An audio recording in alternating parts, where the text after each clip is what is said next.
Hello friend, स्वागत है आपका आज की रिएक्शन वीडियो में। दिल्ली मुंबई इंडस्ट्रियल कॉरिडोर यानी DMIC के बारे में।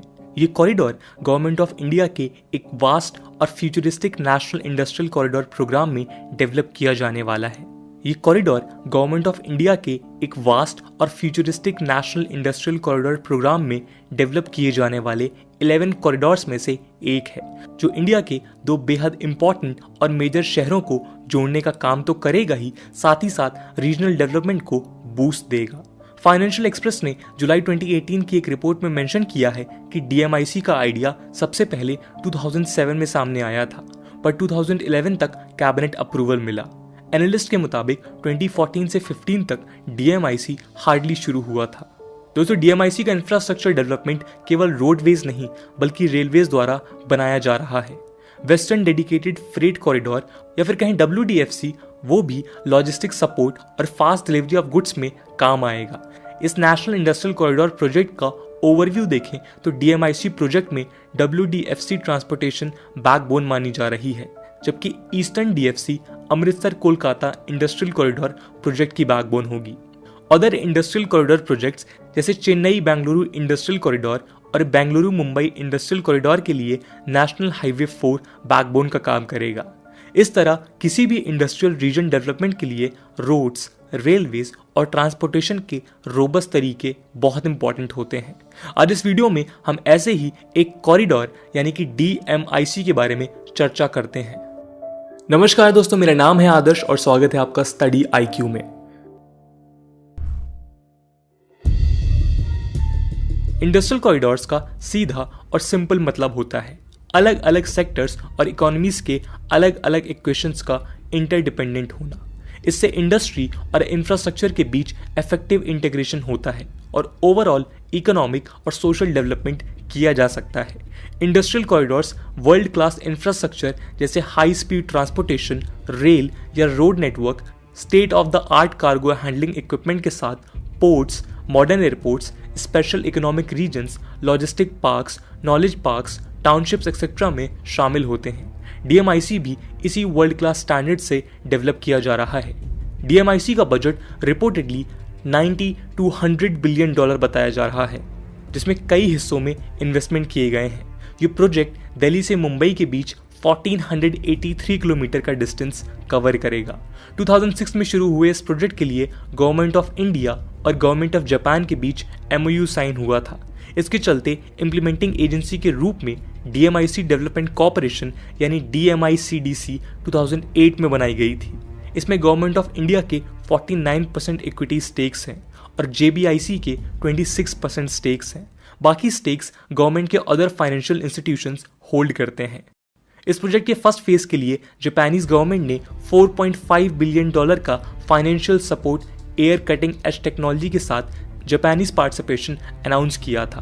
प्रोजेक्ट उत्तर प्रदेश, हरियाणा, राजस्थान, मध्य प्रदेश, गुजरात और महाराष्ट्र से निकलने वाला है, जिसके साथ ही साथ रेलवेज का WDFC भी चलेगा। Industrial townships, high speed freight lines, airports, ports, power plants और 6 लेन एक्सप्रेसवेज डेवलप किए जाएंगे। इसमें दिल्ली मुंबई एक्सप्रेसवे शामिल है। Recently union transport minister Nitin Gadkari ji ने कहा है कि दिल्ली मुंबई एक्सप्रेसवे एक रिकॉर्ड स्पीड पर कंस्ट्रक्ट किया जा रहा है। राज्यसभा में एक सवाल का जवाब देते हुए नितिन गडकरी ने कहा कि प्रोजेक्ट पर कोविड-19 का अपना इम्पैक्ट हुआ है। सेंट्रल गवर्नमेंट ने इस प्रोजेक्ट को 2023 तक कंप्लीट करना तय किया था। हालांकि उन्होंने कहा कि 350 किलोमीटर का काम पूरा हो चुका है और आगे के 825 किलोमीटर का कंस्ट्रक्शन भी शुरू हुआ है।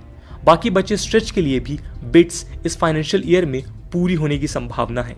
5 lakh ton of steel and 35 lakh ton of cement से बनने वाले इस मेगा प्रोजेक्ट के हिस्से में कई पहली दफा हो रही चीजें भी शामिल हैं। 8 लेन के इस एक्सप्रेसवे के दोनों तरफ 6 फीट वॉल्स होने वाली हैं और एशिया में पहला ऐसा एक्सप्रेसवे है जिसके रूट में एनिमल अंडर पासेस बनाए जाएंगे। ये उन रीजन्स में होंगे जहां कोई वाइल्ड लाइफ हैबिटेट होगा। मुकुंदरा सेंचुरी में देश की पहली 8 लेन टनल बनाई जाएगी। ग्रीनवे के कॉन्सेप्ट पर बनाए जाने वाले इस रोड में 20 लाख पौधे प्लांट किए जाएंगे और सोलर एनर्जी का यूज़ किया जाएगा। इन्वायरमेंट फ्रेंडली होने के साथ साथ इस एक्सप्रेसवे का कुछ हिस्सा इलेक्ट्रिक हाईवे भी कहलाएगा, जिस पर बसेस और ट्रक्स 120 किलोमीटर पर आवर की स्पीड पर चल सकेंगे और लॉजिस्टिक्स की कॉस्ट कटिंग की जा सकेगी। दोस्तों, इन सभी एमिनिटीज़ के साथ साथ Delhi Mumbai industrial corridor private sector के इन्वेस्टमेंट को अपॉर्चुनिटीज़ देगा ताकि कई प्रोजेक्ट्स में पैसे डाले जा सकें। हालांकि दोस्तों, इंडस्ट्रियल डेवलपमेंट में corridor approach primarily influence region में प्रूवन, इनहेरेंट और underutilise economic development potential का एग्जिस्ट करना माना जाता है। इसके अलावा बिजनेसेस और इंडस्ट्री के लॉन्ग टर्म एडवांटेजेस कॉरिडोर्स में प्रोडक्शन यूनिट्स, डिक्रीज ट्रांसपोर्टेशन और कम्युनिकेशन कॉस्ट एक्सेट्रा के स्मूथ एक्सेस से भी जुड़ी होती हैं। इसलिए किसी भी इंडस्ट्रियल कॉरिडोर की स्ट्रैटेजी एक साउंड इंडस्ट्रियल बेस बनाने की होती है ताकि world class competitive infrastructure develop हो सके। इस क्राइटेरिया पर DMIC के खरे उतरने की पूरी संभावना है। तो दोस्तों, ये थी कहानी दिल्ली मुंबई इंडस्ट्रियल कॉरिडोर की। आपके हिसाब से कौन से स्टेट को सबसे ज़्यादा फायदा हो सकता है इस कॉरिडोर के बनने के बाद? कमेंट सेक्शन में ज़रूर बताइएगा। आज की वीडियो के लिए इतना ही। आई होप आपको वीडियो पसंद आई होगी, और अगर पसंद आई है तो अपने दोस्तों के साथ शेयर करना मत भूलिएगा। हम मिलते हैं अगले वीडियो में, तब तक के लिए जय हिंद, जय भारत। वैसे तो दुनिया का सबसे profitable industrial corridor Boston to Washington industrial corridor है, जो तकरीबन $3.7 ट्रिलियन की एनुअली आउटपुट देता है, और ये इतनी बड़ी रकम है जो जर्मनी की पूरी GDP के बराबर है। इंडिया में इस वक्त कुल मिला के 11 इंडस्ट्रियल कॉरिडोर्स पर काम जारी है, जिनमें सबसे बड़ा AKIC है, यानी Amritsar to Calcutta industrial corridor, जबकि दूसरे नंबर पर, लेकिन अपनी अहमियत की वजह से पहले नंबर पर आता है DMIC यानी दिल्ली मुंबई इंडस्ट्रियल कॉरिडोर, जिसकी एक बड़ी वजह यह है कि दिल्ली भारत का कैपिटल है और मुंबई भारत का फाइनेंशियल कैपिटल है। इसके साथ साथ बताया गया कि ये प्रोजेक्ट 6 स्टेट्स में से गुजरेगा, हरियाणा, गुजरात, महाराष्ट्र, राजस्थान, यूपी। और अगर इन 6 स्टेट्स की पॉपुलेशन और इनका एरिया देखा जाए तो ये आधे से ज़्यादा इंडिया बनता है, इसलिए DMIC आधे से ज़्यादा इंडिया को कवर करेगा और ये इंडिया का एक फाइनेंशियल जोन बन जाएगा आने वाले वक्तों में। इस तरह के मेगा प्रोजेक्ट्स का मकसद इंफ्रास्ट्रक्चर और इंडस्ट्री को मिलाकर मुल्क को डेवलप करना होता है। अगर किसी मुल्क के पास इंडस्ट्री तो अच्छी है लेकिन उसका इंफ्रास्ट्रक्चर नहीं है तो वो भी फ़ायदेमंद नहीं होगी। इसी तरह अगर किसी मुल्क के पास इंफ्रास्ट्रक्चर तो हो लेकिन इंडस्ट्री ना हो तो भी उसका पूरा फ़ायदा नहीं होगा। इसलिए किसी मुल्क को डेवलप करने के लिए और मईशत को मजबूत करने के लिए इन दोनों चीज़ों का होना बहुत ज़रूरी है कि इंडस्ट्री भी हो और उसकी जो प्रोडक्शन है वो पूरे मुल्क में या दुनिया में या पोर्ट में जहाँ पे भी पहुँचानी हो वहाँ आसानी पहुँचाई जा सके। और इस तरह के प्रोजेक्ट मुकम्मल होने के बाद किसी भी मुल्क की इकानमी बहुत तेज़ी के साथ ग्रो करती है। ये DMIC के साथ साथ हमने भारतमाला प्रोजेक्ट देखा है, सागरमाला प्रोजेक्ट देखा है, वो दोनों भी रोड इंफ्रास्ट्रक्चर से मुताल्लिक इंतहा के ज़बरदस्त किस्म के प्रोजेक्ट हैं।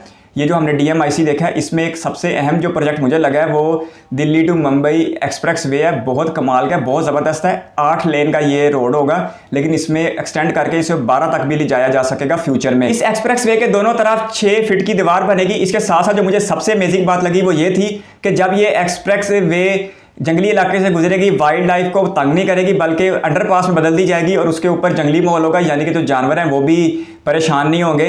वैसे हम इंसानों की तरक्की, हम इंसानों के फैलते हुए शहर और इस तरह के मेगा प्रोजेक्ट इन जंगली हयात को अच्छा खासा मुतासर करते हैं। इसके साथ साथ बताया गया कि इस मेगा प्रोजेक्ट पर 5 लाख टन स्टील इस्तेमाल होगी और 35 लाख टन का सीमेंट इस्तेमाल होगा, इतनी बड़ी मिकदार में। इसी प्रोजेक्ट के दूसरे हिस्से में industrial township, high speed freight lines, airport और पावर प्लांट बनाए जाएंगे। लेकिन मेरे लिए सबसे amazing Delhi Mumbai expressway है। इससे दिल्ली मुंबई का फासला अच्छा खासा कम हो जाएगा। आज ट्रेन वैसे तकरीबन 24 से 25 घंटे लगाती है, लेकिन इस रोड के मुकम्मल होने के बाद 12 घंटे की मुसाफत रह जाएगी और इससे आम इंडियंस को बहुत ज़्यादा फ़ायदा होगा। इसके साथ साथ जो 1483 किलोमीटर का लंबा DMIC है दिल्ली मुंबई इंडस्ट्रियल कॉरिडोर, वो अपने इर्द गिर्द जो आने वाले तमाम इलाकों को खुशहाल बनाएगा और ये 6 रियासतों में से गुजरेगा। तो ये एक मेगा प्रोजेक्ट है जिसे इंडियन नेशनल कांग्रेस INC ने शुरू किया था और इसकी तकमील BJP के दौर में होने का इम्कान है। आपके कीमती वक्त का शुक्रिया। अगर आप भी किसी वीडियो पर रिएक्शन चाहते हैं तो अपनी कीमती राय कमेंट बॉक्स में ज़रूर दीजिएगा। धन्यवाद।